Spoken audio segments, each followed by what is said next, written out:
देश की एक प्रसिद्ध पार्टी भारतीय जनता पार्टी, जिसके करीब 18 करोड़ के करीब सदस्य पूरे देश में। अगर उत्तराखंड की बात करें तो ये दूसरा कार्यकाल सरकार का चल रहा है भारतीय जनता पार्टी का। अगर हम पौड़ी जिले की बात करें तो पौड़ी जिले में गढ़वाल सीट की बात करें तो 59 जो ची मंडल हैं, और अगर हम लैंसडौन विधानसभा की बात करें तो इसमें 3 मंडल हैं, एक जयरीखाल, दूसरा रिखणीखाल और तीसरा नैनीडांडा।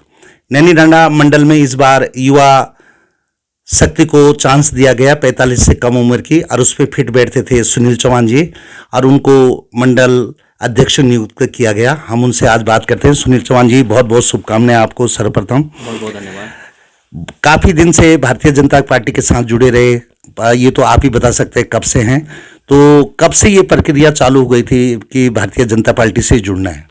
इस पार्टी से जुड़े हुए मुझे लगभग, आज की बात करूं 2025 से, तो 2025 से आज मैं बताऊं कि 25 साल से लगभग का अनुभव, जब से हम बूथ से लेकर काम कर रहे हैं लगातार, तो काफ़ी लंबा अनुभव रहा है। तो लगातार पार्टी के लिए हमने कभी भी पार्टी के खिलाफ, मतलब संगठन के माध्यम से कभी हम पार्टी के विरुद्ध में नहीं गए हैं। पार्टी के लिए जैसा आदेश पार्टी ने करा हमारे लिए, उसमें हम तत्पर कार्यकर्ता के रूप में काम करें। चाहे मैं फर्स्ट में बात बताऊं आपको, 2002-03 की बात बताऊं तो हम बूथ अध्यक्ष के रूप में अपने बूथ पर हमने काम किया। उसके बाद ऐसे ही चलते चलते धीरे आगे बढ़ते रहे। तो 2008-09 में, 6-7 में, 8-9 की बात बताऊं तो उस टाइम पर न्याय पंचायत प्रभारी के रूप में पहली बार मेरे को जिम्मेदारी मिली 6-7 में। तो उसे हमने पूरे काफ़ी कार्यकर्ता अपने इस कार्यकाल में अपने बूथ पे जोड़े, अन्य बूथों से भी हमने कार्यकर्ताओं को जोड़ा। तो इसी प्रकार चलते चलते फिर 2009-10 का जैसे आया तो मुझे मौका दिया गया अपने मंडल संगठन के पदाधिकारियों द्वारा कि युवा मोर्चे का इसे मंडल अध्यक्ष बनाया जाएगा। तो लगातार 2 बार मुझे फिर युवा मोर्चे का में काम करने का मौका मिला। तो वो भी मेरा काफ़ी अनुभव था कि किस तरह से हमने मंडल में काम करना है। तो ये 3 साल का कार्यकाल होता है एक पार्टी संगठन का। तो 2 साल 2 बार का मैं युवा मोर्चा का मंडल अध्यक्ष रहा। तो इसी क्रम में लगातार फिर आगे मंडल में मुझे उपाध्यक्ष, वरिष्ठ उपाध्यक्ष पद की मुझे जिम्मेदारी मिली। तो वो भी हमने संगठन के उस जिम्मेदारी को निभाया। उसके बाद लगातार ऐसी 2 बार मुझे मेन बॉडी में महामंत्री के रूप में मुझे काम करने का मौका मिला। और इसी प्रकार आज पार्टी ने एक बार फिर मुझे मंडल अध्यक्ष के लिए नियुक्त कराया 2025 में। तो मैं पार्टी का और अपने मंडल के तमाम उन कार्यकर्ताओं का, अपने ज्येष्ठ श्रेष्ठ सभी कार्यकर्ताओं का, माननीय अपने क्षेत्र के जो लोकप्रिय विधायक है माननीय महंत दिलीप रावत जी का, प्रदेश नेतृत्व का और राष्ट्रीय नेतृत्व का मैं बहुत बहुत आभारी हूं कि उन्होंने इस बार मुझे जिम्मेदारी दी है। और मैं उस जिम्मेदारी को, उनका विश्वास, अपने विधायक जी का, अपने इस मंडल के सभी कार्यकर्ताओं का और पार्टी का विश्वास मैं लगातार आगे बढ़ाता रहूँगा। मैं ये आशा और उम्मीद करता हूँ। तो इसी तरह जो भी जिम्मेदारी आएगी संगठन की, हम उसे पार्टी के लिए आगे बढ़ाते रहेंगे भाई साहब। लगभग अगर हम बीजेपी के हिसाब से देखें तो 11 न्याय पंचायत वो बनाते हैं, आप शक्ति केंद्र बनाते हैं, और कम से कम 46 बूथ हैं। तो अभी नई कार्यकारिणी बनेगी आपकी अध्यक्षता में, तो उसके लिए क्या प्लानिंग की है आपने कि सब युवा आएंगे या अनुभवी लोग आएंगे? किस ढंग से देखते हैं, क्योंकि पूरी कार्यकारिणी नैनीडांडा मंडल में आपके हिसाब से बनना है? बिल्कुल सही कहा आपने भाई साहब। मंडल में वरिष्ठों को भी लेना बहुत अनुभव, क्योंकि उनका अनुभव के बगैर हम कार्य, क्योंकि बड़ा मंडल है हमारा नैनीडांडा मंडल, जिसमें कि 46 बूथें, पहले 43 हुआ करती थी, अभी 3 बूथें हमारे बड़ी है। तो एक बड़ा मंडल जिसे कहा जाएगा वो नैनीडांडा मंडल है। तो उसमें अपने जो वरिष्ठ हैं, जो पूर्व में रहे पदों पे, चाहे मंडल अध्यक्ष की बात करूं या अन्य उपाध्यक्षों की बात करूं, तो उनके ही दिशा निर्देश से हम इस टीम के लिए और कुछ हम नए इसमें जोड़ेंगे, जिससे कि मजबूती प्रदान हो। और 2027 भी हमारे सामने है भाई साहब, तो उसे भी हमें याद रखना है, उसे भी हमें फतेह करना है। तो टीम बहुत युवा रहने वाली है और कुछ उसमें जो है कि हमारे वरिष्ठ भी रहेंगे, ताकि मंडल में संगठन का जो कार्य होता है इससे ज़्यादा हमें दिक्कत ना आए, जिससे कि हम संगठन के कार्यों में हमारी देरी ना हो। तो इसके लिए मैं वरिष्ठ लोगों का भी इसमें सहयोग लेना चाहूँगा। और एक शक्ति केंद्र की बात करूँ तो शक्ति केंद्र में कहीं भी जगह पर हमारे अच्छे शक्ति केंद्र काम करे हैं तो उनका हम प्रमोशन करेंगे इस बार। और नए कुछ शक्ति केंद्रों को मौका मिलने वाला है, तो देखते हैं संगठन के हिसाब से और अपने वरिष्ठ लोगों के हिसाब से हम एक बैठक हम अपने एक संगठन की बैठक करेंगे। उसमें जो भी हम अपनी टीम को चयनित करेंगे, तो मुझे लग रहा है कि 2027 के चुनाव के लिए हम ये सब चीज़ें तैयार करनी पड़ेगी, क्योंकि माननीय विधायक जी का और प्रदेश का चुनाव भी है 2027 में। तो उसे उसके लिए भी तैयारी अभी से हम इस बूथ पे और अपने शक्ति केंद्रों पे और मंडल पर करने वाले हैं भाई साहब। ये अभी सिर पे त्रिस्तरीय चुनाव है, चाहे हम प्रधान की बात करें, ये क्षेत्र पंचायत की बात करें, ये जिला पंचायत की। अगर हम देखते हैं तो 26 तो हमारी क्षेत्र पंचायतें हो जाती हैं, 88 ग्राम सभा है, तो 88 प्रधान बनने वाले हैं। साथ में देखें तो 3 जिला पंचायत बनने वाले हैं। तो आप अभी नए नए आए हैं और सिर पे ये चुनाव आ गया, अभी आपने अपनी टीम नहीं बनाई, चाहे महिला मोर्चा हो या युवा मोर्चा हो या अनुसूचित जाति मोर्चा हो, सैनिक मोर्चा हो, कई मोर्चे हैं जो कि भारतीय जनता पार्टी के हिसाब से चलते हैं। तो उसकी क्या प्लानिंग चल रही है आपकी? पंचायत चुनाव सामने है, ये भी बिल्कुल आपने सही कहा। और अभी जो हमारा मंडल है उसमें कई मोर्चे हैं, 5-6 मोर्चे हैं जिस पे अभी हमने मोर्चों की टीमों को बनाना है, उसका भी गठन होना है। तो ये जल्दी जल्दी जैसी पंचायत चुनाव हमारे बीच में आते रहेंगे, तो संगठन के भी पदाधिकारी और जो हमारा ये कहते हैं मोर्चों की, ये भी हम साथ साथ ही मतलब इन पे भी जल्दी जल्दी कार्य करना शुरू करने वाले हैं, क्योंकि संगठन का भी ये जो कार्यक्रम चल रहा है 14 अप्रैल तक। तो 14 अप्रैल के बाद मुझे लग रहा है कुछ संगठन की तरफ से दिशा निर्देश आएगा कि आपने मंडल में मोर्चों की आप लिस्ट तैयार करें। तो हम जल्दी जल्दी बैठक करने वाले हैं, और कुछ उसमें वरिष्ठ लोगों को लिया जाएगा, कुछ नए लोगों को लिया जाएगा, और उनके बाद गुप्तगी बैठक करके और उसके बाद हम अपने मोर्चों का गठन भी करने वाले हैं। और पंचायत चुनाव की जहाँ तक बात करूँ मैं, तो हमें ये भी विश्वास में लाना है कि पंचायत में हमारे ज़्यादा से ज़्यादा ग्राम प्रधान आए, क्षेत्र पंचायत में हमारे ज़्यादा से ज़्यादा आए, ताकि हम अपने एक ब्लॉक में जो हमारे ब्लॉक अध्यक्ष बैठता है, ब्लॉक अध्यक्ष बोले तो अपने ब्लॉक प्रमुख के रूप में हम उसे जानते हैं, तो उसके लिए भी हमने अच्छे क्षेत्र पंचायत ला के जो पार्टी को सपोर्ट करे, ताकि हमारा प्रमुख भी अपना रहे। और जिला पंचायत की बात करूँ तो 3 जिला पंचायत हमारी इस नंडाडा ब्लॉक में आते हैं, तो वहाँ पे भी कहीं जहाँ पे दिक्कत आएगी वहाँ पे बैठ के और सामंजस्य बैठाएंगे, जहाँ पे जो सीट निकाला, तो निश्चित रूप से हम पार्टी के लिए जो समर्पित कार्यकर्ता है उनको टिकट दिला के और पार्टी के लिए आगे जिला अध्यक्ष के लिए भी हमारे आसान हो सीट। तो ये सब पे काम होने वाला है भाई साहब, इस 1 आध 2 महीने में ये सारी चीज़ निपटने वाली है लगभग लगभग। चौहान जी, पलायन बहुत ज़्यादा हो गया है। हम क्षेत्र की बात करते हैं तो अगर नैनाडा मंडल की बात करें बीजेपी के हिसाब से, या ब्लॉक की बात करें, युवा शक्ति कम दिखाई दे रही है, महिलाओं की ताकत भी धीरे धीरे कम होती जा रही है, सब बाहर के लिए जा रहे हैं, जबकि वोटर ज़्यादा महिलाएं हैं। तो महिलाओं में किस तरह से गठन करेंगे आप महिला मोर्चा का? क्योंकि ज़्यादा वोटर आज की डेट में महिलाएं हैं, हर कोई उनको आकर्षित करने की कोशिश कर रहे हैं, चाहे कोई भी पार्टी हो। उसके विषय में क्या प्लानिंग आपकी, कि कैसे संगठित करेंगे उनको? महिलाओं की जहाँ तक बात है, बहुत अच्छी बात कही आपने इसमें, क्योंकि मातृशक्ति का हमारा बड़ा रोल रहने वाला है। क्योंकि मैं देख रहा हूँ कि गांव में जो प्लान आपने बताया था वो बिल्कुल पूरी तरह से हो चुका है। तो और जिस प्रकार कुछ कुछ महिलाएं हमारे इस मंडल में रही हैं गांव में, तो जहाँ तक महिला मोर्चा की बात है, तो उसके लिए हम हमारे पास काफ़ी महिलाएं जो है कि पूर्व में पदों पे कार्य कर चुकी हैं।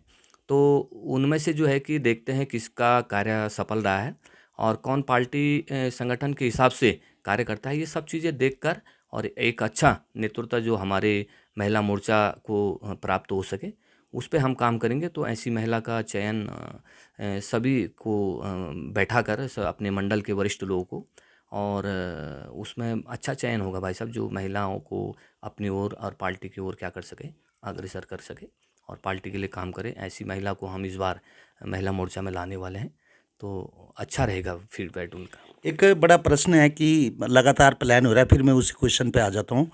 और संगठन जो होता है कि सरकार के बीच में और जनता के बीच में एक पुल का काम करता है। पलायन रोकने के लिए या युवाओं को जो हमारी जितनी भी योजनाएं आती हैं सरकार की, जो कि स्वरोजगार के प्रति हैं, रोजगार के प्रति हैं, उसको किस तरह से मैनेज करेंगे आप अपने मंडल में? स्वरोजगार के माध्यम से हमारे पास काफ़ी योजना है, क्योंकि मोदी सरकार और अपने प्रदेश के धामी सरकार ने महिलाओं के लिए जो है कि काफ़ी स्वरोजगार के माध्यम काफ़ी छोटे छोटे उद्योगों के माध्यम से अगर हमारा मंडल इस पे काम करेगा, तो निश्चित रूप से हम स्वरोजगार के माध्यम से रोज़गार यहाँ पे सरकार लगातार जनता के द्वार आ रही है, तो मैं महिलाओं को उससे काफ़ी फ़ायदा होने वाला है आने वाले टाइम में। तो उसके लिए हम महिला के ऊपर काफ़ी काम हमारी सरकार कर रही है, और जन जन तक हमारा जो फोकस है कि वो जो योजना है वो लाभान्वित हो हमारी माताएं उससे।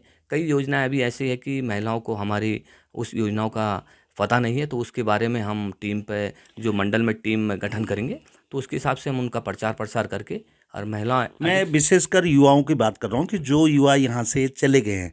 सरकार की बहुत सारी योजनाएं हैं, एक ब्लॉक में कम से कम 42 से 43 डिपार्टमेंट होते हैं, जिले की बात करें किसी में भी।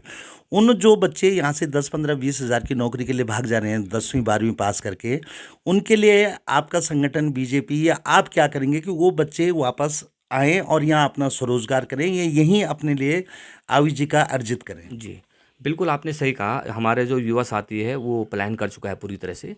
तो उसके लिए हम अपने इन जो हमारा पर्यटन क्षेत्र है, इस पे हम माननीय विधायक जी से और अपने सरकार से हमारे जो पहाड़ों में हमारे धरोहर हैं, उन पे हम फ़ोकस करेंगे अपने नेताओं का कि भैया यहाँ पे जो है कि जैसे हमारा गुजुड़गढ़ी है, इस पे काम हो जाए तो आधा रिवर्स हो जाएगा, हमारे युवा साथी को यहाँ पे लोकल में काम मिलना चालू हो जाएगा। कुछ अन्य छोटे उद्योग हैं जिससे कि हम युवा साथियों को रोक सकते हैं, जो हमारे रुके हैं उनको रोकने का हम प्रयास करेंगे। तो इसके लिए हम सरकार से अपने मंडल के माध्यम से सरकार को पहुंचाएंगे कि भैया यहाँ पे रोज़गार के साधन खोले जाएं, और जो हमारे पर्यटन स्थल हैं इनको और आगे हम विकसित करें, जिससे कि हमारे रोज़गार रुकेंगे और हमारे युवा साथी रिवर्स आकर और इन पे काम करेंगे, जिससे कि हमारा प्लान भी रुकेगा और उनको घर में जो है कि रोज़गार मिलेगा। तो ये हम कोशिश करेंगे अपने इस कार्यकाल में भाई साहब। एक छोटी सी उम्र है, बस बेशक आपको करीब 20-25 साल का अनुभव हो गया, इसमें कोई दो राय नहीं है।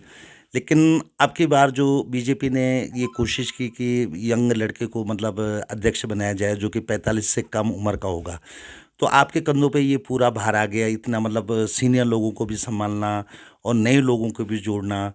तो ये किस ढंग से आप करेंगे इस चीज़ को?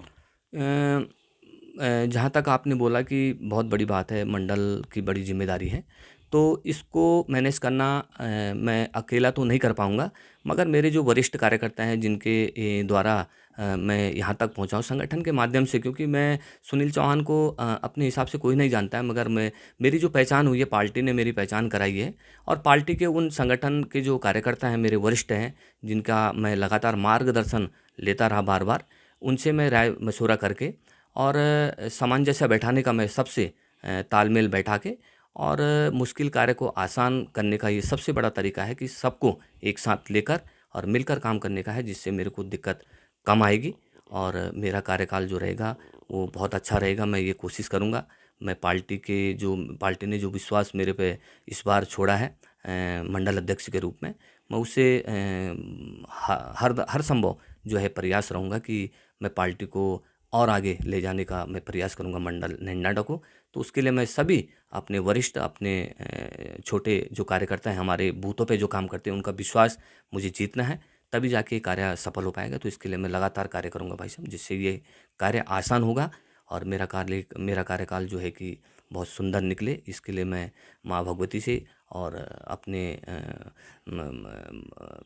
इष्ट देवताओं से भी उनका आशीर्वाद लेना चाहूँगा कि मेरा ये कार्यकाल इस सत्र का जो है बहुत अच्छा घटे। बीजेपी हमेशा हमने देखा है कि एकदम उस आदमी को चुन डालती है कि जिसकी किसी को उम्मीद नहीं रहती।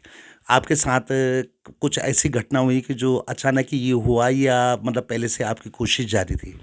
नहीं, असलियत में तमन्ना तो थी कि एक बार मंडल अध्यक्ष की जिम्मेदारी मुझे भी मिलनी चाहिए। जिस हिसाब से मैंने अपना ये कार्यकाल देखा, मैंने पहले ही बताया था कि कम से कम 20-25 साल का अनुभव मेरे को इस पार्टी के अंदर कार्य करते हुए हो गए, चाहे बूथ अध्यक्ष से लेके हो, और शक्ति केंद्र में भी काम किया है, और मैंने पहले पूर्व में बताया था। तो बहुत लंबा अनुभव था मुझे बूथ पे काम करने का, मंडल में काम करने का। लगातार 2 बार महामंत्री रहा, वो कार्यकाल भी मेरा बहुत अनुभवी था। उससे मैं बहुत कुछ सीखा था। और जहाँ तक रही कि मेरे को इस जानकारी का उम्मीद पूरी तो मैं बता नहीं सकता, मगर ये था कि हमारे जो अभी बीच में रायशुमारी हुई थी हमारे मंडल में, तो हमारे वरिष्ठ जन उसमें अपना आयोजन कर रहे थे। तो हमने फिर कहा कि वरिष्ठ लोग जब आगे से हैं तो हमारा कहना असंभव है, क्योंकि कई कार्यकर्ता ऐसे हैं कि बहुत लंबे समय से पार्टी को अपना सहयोग दे रहे हैं। अगर वहाँ पे किसी का नाम आ जाता है तो वो सर्वोपरि है, बल्कि हम फिर मौका मिल जाएगा। इसके लिए कोई ज़्यादा मैं इतना मुझे उम्मीद नहीं थी कि मेरे पे नंबर आ जाएगा, मगर ऊपर से संगठन ने जब हमने यहाँ से निर्विरोध प्रस्ताव संजय भाई गौड़ का हमने यहाँ से निर्विरोध प्रस्ताव बनाया था, तो उस पे फिर आगे प्रदेश स्तर के संगठन ने जो है कि रोक लगा दी थी कि भैया यहाँ पे जो है 40 के नीचे ही, 45 के नीचे ही जो है कि कार्यकर्ता रहेगा, वही मंडल अध्यक्ष बन पाएगा। तो जब ये सूचना हमें मिली तो फिर मैंने अपने सभी वरिष्ठ कार्यकर्ताओं से, अपने क्षेत्र के अपने भाजपा मंडल के कार्यकर्ताओं से, बूथ अध्यक्षों से मैंने राय ली। तो उन्होंने बोला कि सुनील चौहान जी, आप इस बार आवेदन करिए, हम आपके साथ हैं। तो फिर जाकर मैंने आवेदन किया कि मैं भी मंडल अध्यक्ष के लिए, जब 45 नीचे हो रहा है संगठन के हिसाब से, तो मैंने कहा मैं भी प्रबल दावेदार हूँ इसके लिए, तो मुझे भी मौका मिलना चाहिए। मैंने भी इस पार्टी के लिए सेवा करी है और मैं भी इसका हकदार होना चाहिए। तो ये मैंने डिमांड करी थी, मगर उम्मीद नहीं थी कि मैं बन जाऊं, मगर सब ऊपर वाले का आशीर्वाद है, मेरे वरिष्ठ जनों का, मेरे संगठन का, सब ने मेरे ऊपर आशीर्वाद दिया और ये जिम्मेदारी दी भाई साहब। लगभग 2 चुनाव तो पक्के ही आपके कार्यकाल में आने वाले हैं। तो इसके लिए कैसी मुहिम रहेगी, क्योंकि क्षेत्र बहुत लंबा है, लगभग दिल्ली के बराबर ही क्षेत्र हो गया नैना ब्लॉक का, अगर हम घूमने के लिए जाएँ तो किस तरह से हैंडल करेंगे इसको? टाइम काफ़ी देना पड़ेगा। बिल्कुल सही कहा आपने, क्योंकि 2027 में आपका जो है कि विधानसभा का चुनाव होने वाला है और उसमें हमने कैसे करके जीत दर्ज करनी है, इसके लिए समय की बात है। तो हम इसके लिए रूपरेखा तैयार कर लेंगे पहले से ही। जो काम हमने 10 दिन बाद करना है उसकी रूपरेखा हमें अभी से बनानी पड़ेगी, ताकि उस 10 दिन में हम क्या करने वाले हैं वो तैयार रोड मैप बनाना पड़ेगा भाई साहब उसके लिए। तो उसके लिए मैं संगठन के जो हमारे पदाधिकारी होंगे, मोर्चों के जो अध्यक्ष होंगे, उनकी जो टीम होगी, अपने शक्ति केंद्र मेरे सारे बन जाएंगे, मेरे सारे बूथ अध्यक्ष बन जाएंगे, उनकी बैठकें करके जल्दी से जल्दी किस तरह से हमने बूथ को जीतना है, इस पर 10 दिन पहले से ही हम कार्य पर लग जाएंगे। जो आने वाला वक्त होगा उसमें हम कम समय में ज़्यादा कार्य कर सकते हैं। तो इस तरह से हमें यहाँ पे रणनीति बना के, और जो हमारे सामने पहले विधानसभा का चुनाव है, उसके बाद लोकसभा का चुनाव है, तो इसी तरह से हम पहले से ही तैयारी करके रखेंगे, जिससे कि हमें दिक्कत ना आए। तो इसकी तैयारी के लिए हम कभी भी मतलब पहले से ही हम रेडी रहेंगे भाई साहब। कुछ ऐसा दिखने में आता है कि बीजेपी में लोग बोलते हैं कि भविष्य एकदम बन सकता है किसी का भी। तो युवाओं के लिए क्या बोलेंगे? चाहे युवा लड़कियां हैं या युवा जो हमारे लड़के हैं या जो बहुएं हैं या जो महिलाएं हैं, उनके लिए क्या बोलेंगे आप जो राजनीतिक क्षेत्र में जाना चाहती हैं? बिल्कुल, उनके लिए मैं संदेश छोड़ना कि आप जुड़ना चाहते हैं तो भारतीय जनता पार्टी से जुड़े। हिंदुत्व पार्टी है। आज मोदी जी के नेतृत्व में पूरा देश ही नहीं बल्कि विदेश भी माननीय मोदी जी का डंका बज रहा है। तो आप ऐसे पार्टी से जुड़े, आपका स्वागत है। आपका भविष्य और आपका जो देश है, भारतीय जनता पार्टी माननीय मोदी जी के नेतृत्व में बहुत आगे बढ़ रहा है। तो आपसे अनुरोध है, आप अगर कोई युवा साथी है तो भारतीय जनता पार्टी और सनातन हिंदू धर्म से आप जुड़ें, तो उसके लिए आप भारतीय जनता पार्टी चयनित कर सकते हैं। लोगों की विकास की गति तो कभी रुकती नहीं है, लोगों की आशाएं बहुत होती हैं। अभी आप एक पुल का काम करेंगे, मतलब सरकार के बीच में और जनता के बीच में। तो ये कितना बड़ा चैलेंज आपके लिए होने वाला है और इसको कितनी गति दे पाएंगे आप नए नाना ब्लॉक में? बिल्कुल, आपने सही कहा। मैं भरपूर प्रयास करूँगा। समय ही जो है सबसे बड़ा बलिदान है। जितना समय हम ज़्यादा किसी को भी देंगे तो उसमें काम करने में बहुत आसानी होगी। तो समय सीमा जहाँ तक रहेगा, तो पार्टी के लिए मुझे ज़िम्मेदारी मिली है कि आपको काम करना है मंडल में, और मंडल जहाँ पे है उससे आगे जाए।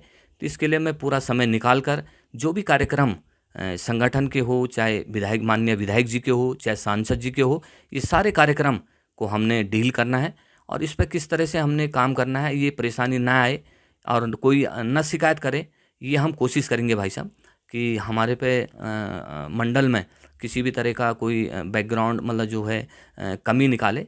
ये हम प्रयास करेंगे कि अपनी तरफ से कि कभी इस तरह की शिकायत पार्टी में न जाए कि सुनील चौहान के आने से पार्टी को थोड़ा नुकसान हुआ है मंडल नैनाना में, तो इसकी शिकायत आना ना पाए, ये मैं कोशिश करूंगा भाई साहब अपने इस कार्यकाल में। तो क्या कहना चाहेंगे आप अपने वरिष्ठ लोगों से? वरिष्ठ लोगों से मैं यही कहना चाहूँगा कि उनका आशीर्वाद मेरे को मिला, और जैसे मैं अपने प्रदेश की बात करूं, चाहे अपने कोटद्वार जिला की बात करूं, कोटद्वार जिला में जितने भी संगठन के उच्च पदाधिकारी हैं, जिला अध्यक्ष हो गए, पूर्व में जिला अध्यक्ष रहे, उपाध्यक्ष रहे, और हमारे कई मंडल के प्रभारी भी रहे हमारे जिला के पदाधिकारी। और मंडल की बात करूं, हमारे मंडल के पूर्व में मंडल अध्यक्ष हो गए, विधायक प्रतिनिधि हो गए और अपने बूथ अध्यक्ष हो गए, अपने जो है वरिष्ठ अपने शक्ति केंद्र संयोजक हो गए। इन्होंने इनके आशीर्वाद से आज मुझे भारतीय जनता पार्टी मंडल नैनडांडा अध्यक्ष पद प्राप्त हुआ है। तो इन सब के लिए अपने जिला स्तर से लेके, अपने प्रदेश स्तर से लेके और अपने मंडल से लेके सभी कार्यकर्ताओं को मैं हार्दिक स्वागत और अभिनंदन और धन्यवाद करता हूं कि आपने मेरे नाम को आगे रखकर और मुझे आज मंडल अध्यक्ष के लिए चयनित किया है। तो मैं आप सबका आभारी हूं। आपके विश्वास पर मैं खरा उतरूंगा। मेरी कोशिश 100% और बिल्कुल तत्परता से मैं करता रहूँगा। और इन्हीं के साथ मैं माननीय विधायक जी का भी आभारी हूँ। माननीय विधायक जी ने भी इस बार मेरे ऊपर अपना आशीर्वाद रखकर और मंडल की जिम्मेदारी दी है। तो मैं सभी का अपने इस हृदय तल की गहराइयों से सभी कार्यकर्ता बंधुओं का, माननीय विधायक जी का, माननीय सांसद जी का, अपने प्रदेश के यशस्वी मुख्यमंत्री धामी जी का, सबका मैं हार्दिक स्वागत और धन्यवाद करता हूं। और बस ज़्यादा न कहते हुए अपने बातों को विराम देते हुए जय भारत। धन्यवाद सुनील चौहान जी।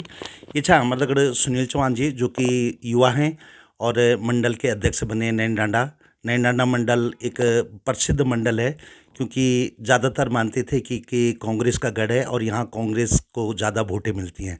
लेकिन कहीं ना कहीं इस मंडल पे अब धीरे धीरे बीजेपी का भी कहीं ना कहीं वर्चस्व बनना शुरू हो गया। देखते हैं कि सुनील चौहान जी की अध्यक्षता में मंडल कैसा काम करता है और अगले चुनाव में क्या दशा रहती है। मैं Darshan Singh Rawat, voice of mountain के लिए गौलीखाल से जी के साथ धन्यवाद। वॉइस ऑफ माउंटेन्स पहाड़ों की आवाज़ में आपका बहुत बहुत स्वागत। और पहाड़ की खबर आप लगातार देखना छो, देश विदेश तक ये खबर पहुँचनी चाहिए। यदि आप हमारे चैनल अभी तक सब्सक्राइब नहीं करें तो प्लीज़ सब्सक्राइब करें, लाइक करें और शेयर ज़रूर करें। और वॉइस ऑफ माउंटेन्स पेज तई फॉलो और लाइक ज़रूर करें। जय उत्तराखंड।